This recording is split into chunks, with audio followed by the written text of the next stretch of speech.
మీ ఎలాంటి వ్యాపార ప్రకటనలకైనా వెంటనే మా ఛానల్ సంప్రదించండి. శ్రీ గురుభ్యో నమః. శ్రీ మహాగణపతే నమః.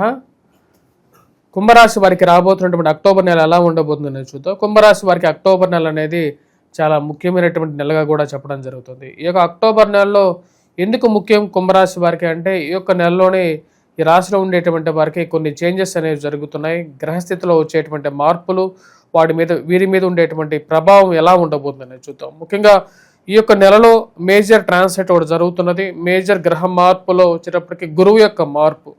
గురువు తన యొక్క మార్పుని పంచమం నుంచి షష్టమంలోకి చేయబోతున్నాడు. పంచమంలో ఇప్పుడు సువర్ణమూర్తిగా యోగకారకమైనటువంటి స్థితిలోకి రాబోతున్నాడు, షష్టమంలోకి.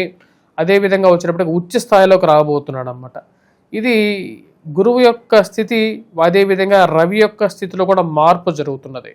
గురువు అనుకూలమైనటువంటి స్థితిలోకి మారుతున్నాడు. అదేవిధంగా అష్టమంలో ఉన్నటువంటి రవి కూడా అదే రోజున కుజుడితో కలిసి ఈ రాశిలో ఉండేటువంటి వారికి భాగ్యస్థానంలో కుజుడు రవి యొక్క కలయిక యుక్తి యోగంగా మారబోతున్నది. ఇది అనుకూలమైనటువంటి ఫలితాన్ని ఎక్కువగా ఇస్తుంది. ముఖ్యంగా అనుకూలము, అదేవిధంగా కొంచెం వ్యతిరేకమైనటువంటి ఫలితాలు రెండు కలిసి చూద్దాం. ముందుగా వచ్చినప్పుడు అనుకూలమైనటువంటి ఫలితాలు గురువు నుంచి ఈ రాశిలో ఉండేటువంటి వారికి రాబోతున్నటువంటి కొంచెం అనుకూలత ఏ విధంగా ఉంటుందని చూద్దాం. ఈ రాశిలో ఉండేటువంటి వారికి సువర్ణమూర్తిగా మారినటువంటి గురువు అక్టోబర్ 18వ తారీఖు నుండి అనుకూలమైనటువంటి ఫలితాలు ఎక్కువగా ఇస్తాడు. వృత్తిపరంగా, వ్యాపారపరంగా సానుకూలమైనటువంటి ఫలితాలు ఇవ్వగలుగుతాడు. గురువు యొక్క దృష్టి మనం గమనించినట్లయితే, గురువు షష్టమంలో ఉన్నప్పుడు తన యొక్క దృష్టి అనుకూలమైనటువంటి స్థితిలోకి రాబోతున్నది. ముఖ్యంగా రాజ్యస్థానాన్ని చూడగలుగుతున్నాడు. దాని యొక్క ప్రభావరీత్యా ఈ రాశిలో ఉండేటువంటి వారికి నూతన ఉద్యోగ అవకాశాలు రావడానికి అనుకూలత అనేది ఎక్కువగా ఉంది. అంటే ఎవరైతే ఉద్యోగపరంగా ప్రయత్నాలు చేస్తున్నారో, ఉద్యోగపరంగా ఎదుగుదల లేదని బాధపడుతున్నారో, ఎందుకంటే ఈ రాశిలో ఉండేటువంటి వారికి ఫైనాన్షియల్గా ఖర్చు అనేది చాలా ఎక్కువగా ఉంది. శని యొక్క ప్రభావం, ఏలినాటి శని ప్రభావ రీత్యా కూడా దాని యొక్క ప్రభావం చాలా ఎక్కువగా ఉంది. దానివల్ల కూడా వచ్చినప్పటికీ కుటుంబ సంబంధ బాంధవ్యాల విషయంలోనూ, మీరు ఇంటిరుగు పొరుగు సఖ్యత విషయంలోనూ ఉన్నటువంటి చిన్న చిన్న సమస్యల్లో ఎక్కువగా ప్రభావితం చేయడానికి ఈ యొక్క శని ప్రభావం ఎక్కువగా ఉంది. ఇప్పుడు ఈ రాశిలో ఉండేటువంటి వారికి గురువు ఫైనాన్షియల్గా స్టెబిలిటీని కొంచెం పెంచబోతున్నాడు. అదేవిధంగా ఉద్యోగ భద్రతని పెంచబోతున్నాడు. ఈ రాశిలో ఉండేటువంటి వారికి రాజ్యస్థానానికి గురువు యొక్క దృష్టి, అదేవిధంగా ధనస్థానాన్ని కూడా చూడబోతున్నాడు అనమాట. అంటే భాగ్య దృష్టి, అంటే 9వ ఇంటిని కూడా చూస్తాడు. కాబట్టి దాని యొక్క ప్రభావరీత్యా వచ్చినప్పటికీ ఇరుగు పొరుగు సఖ్యత విషయంలో కొంచెం సానుకూలమైనటువంటి ఫలితాలు, ఉద్యోగంలో సానుకూలత, అదేవిధంగా ఇన్ని రోజులు కష్టపడినటువంటి వారికి కొంచెం రిలాక్సేషన్ పీరియడ్ని ఇవ్వబోతున్నాడు.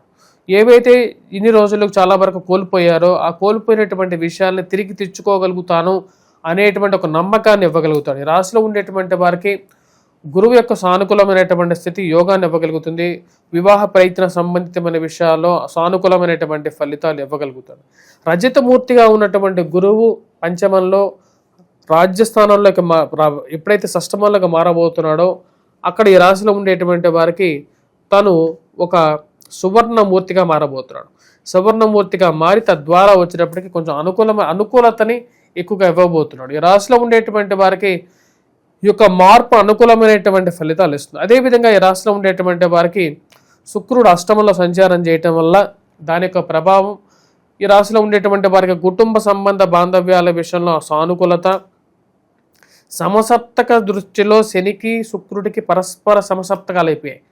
దాని యొక్క ప్రభావరీత్యా వచ్చినప్పటికీ కొంచెం కుటుంబంలో మళ్ళీ ఆ యొక్క ఆనందకారకమైనటువంటి క్షణాలు, మళ్ళీ కుటుంబంలో ఒకరికి ఉద్యోగం రావడం, కుటుంబంలో పిల్లల ఎదుగుదల అనుకూలంగా ఉండటం, కుటుంబంలో ఒకరికి మంచి పేరు ప్రఖ్యాతలు రావడం, సొసైటీలో మంచి సానుకూలమైనటువంటి ఫలితాలు ఇవ్వగలుగుతాయి.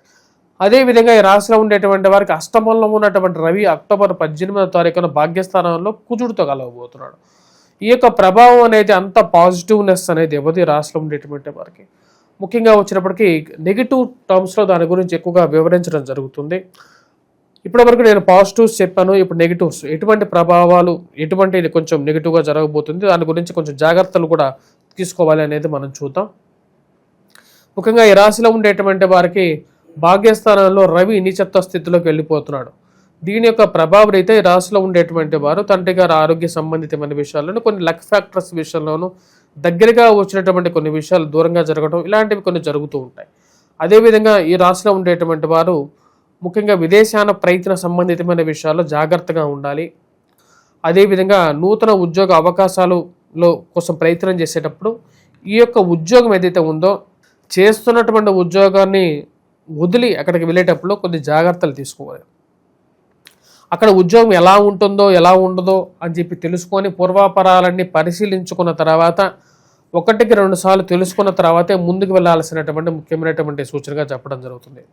పూర్వాపరాలన్నీ పరిశీలించుకున్న తర్వాత ఉద్యోగపరంగా మార్పు చేర్పులు చేయాలనుకున్నటువంటి వారు ఆ మార్పు చేర్పుల విషయంలో కొన్ని జాగ్రత్తలు తీసుకోవాలి. అదేవిధంగా భూ సంబంధితమైనటువంటి లావాదేవీల్లోనూ ఆలోచించి జాగ్రత్తలు తీసుకోవాలి. విలువైనటువంటి ఆస్తి పత్రాల విషయంలోనూ మరియు అదేవిధంగా ఆభరణాల విషయంలోనూ జాగ్రత్తలు తీసుకోవాలి. క్రయ విక్రయాల్లో గతంతో పోల్చుకుంటే ఈ రాశిలో ఉండేటువంటి వారికి అనుకూలంగా ఉంటుంది. వ్యాపారం బాగా జరగటం అనేది ఒక మంచి పరిణామంగానే చెప్పచ్చు. 10 రూపాయలు మిగుల్చుకోగలుగుతారు. అది సానుకూలమైనటువంటి ఫలితాన్ని ఇస్తుంది. రాజకీయంగా ఎదగడానికి చేస్తున్నటువంటి ప్రయత్నాల్లో కొంచెం అనుకూలత గతంతో పోల్చుకుంటే ఈ సంవత్సరం మొదటి నుంచి జరిగినటువంటి ప్రక్రియతో పోల్చుకుంటే కొంచెం సానుకూలమైనటువంటి ఫలితాలు అనేవి ఎక్కువగా పొందగలుగుతారు. ఈ రాశిలో ఉండేటువంటి వారికి గురువు యొక్క సానుకూలమైనటువంటి స్థితి యోగ్యాన్ని ఇవ్వగలుగుతుంది.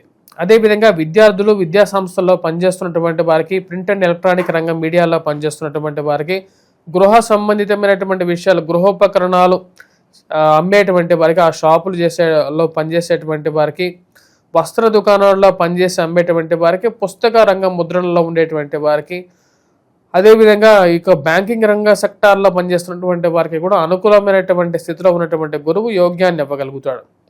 రాశిలో ఉండేటువంటి వారు ముఖ్యంగా వివాహ ప్రయత్న సంబంధితమైన విషయాల గురించి ప్రయత్నాలు చేస్తున్నటువంటి వారికి వివాహం జరగడానికి కూడా సానుకూలమైనటువంటి ఫలితాలు గోచరిస్తున్నది.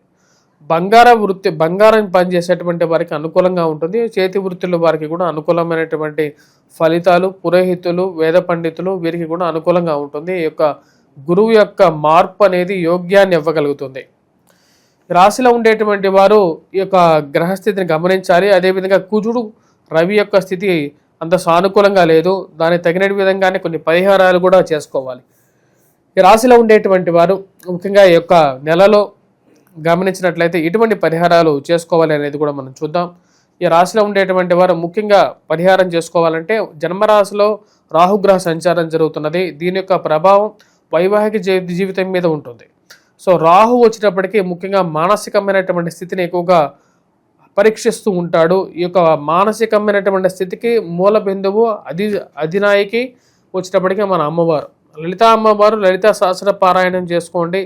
ఉండేటువంటి 30 తిథుల్లో పౌర్ణమి తిథికి విశిష్టమైనటువంటి ప్రఖ్యాతి ఉంది. ఆ యొక్క దినం రోజు మనం త్రికాల స్వరూపిణి అదేవిధంగా త్రిలింగ స్వరూపిణి అంటే 3 త్రిలింగాలకి అధినాయిక అయినటువంటి అమ్మవారికి ఆ కుంకుమార్చన చేసి ఆ యొక్క కుంకుమను ధరించండి. ఇది యోగకారకమైనటువంటి ఫలితాన్ని ఇవ్వగలుగుతుంది. అదేవిధంగా వెంకటేశ్వర స్వామి దేవాలయ దర్శనం కూడా చేసుకోవచ్చు. లేకుండా ఉంటే అమ్మవారినే శరణబేడినా సరే సాక్షాత్తు అమ్మవారు బ్రహ్మ విష్ణు అదేవిధంగా శివస్వరూపాలు కాబట్టి అమ్మవారిని మనం శరణబేడినా సరే విష్ణువుని పూజించినట్టుగా కూడా శాస్త్రం చెప్తుంది. స్వస్తి.